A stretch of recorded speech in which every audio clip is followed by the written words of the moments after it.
So today I'm going to be talking about Suchitra Mattai's In One Fell Swoop.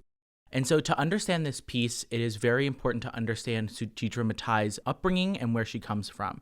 So she was originally born in Guyana, which is a country in the northeast section of South America.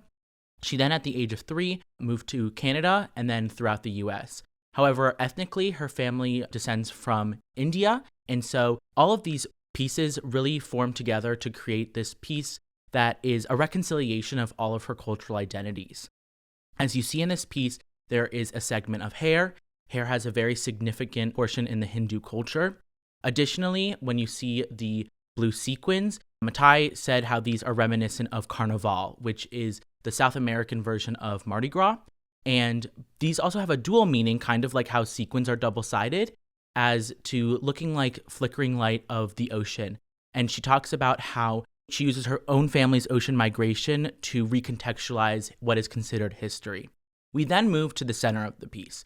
The center of the piece is a found vintage needlepoint of a Raphael Sanzio painting, and Raphael Sanzio is the Raphael, as you may or may not know.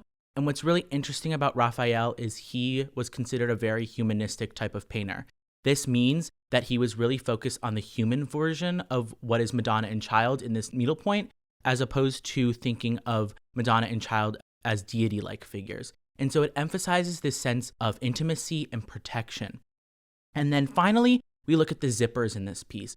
The zippers are really interesting because they are very different than what we consider as quote-unquote art, but they have a sense of both covering and uncovering, as Mattai tries to both uncover and recover parts of her identity in order to both fit in and stand out culturally as an Indo-Caribbean American woman. We really loved this piece because we wanted to get something that emphasized this idea of craft and this tactility that we all craved during COVID. It also has a sense of intimacy and protection that was really drawing to us. And we thought that, the way that all of these pieces of the artwork come together really emphasized both the idea of what is culture, what is your own identity, but then also thinking about recontextualizing within COVID. Actually, this piece was made during COVID lockdown.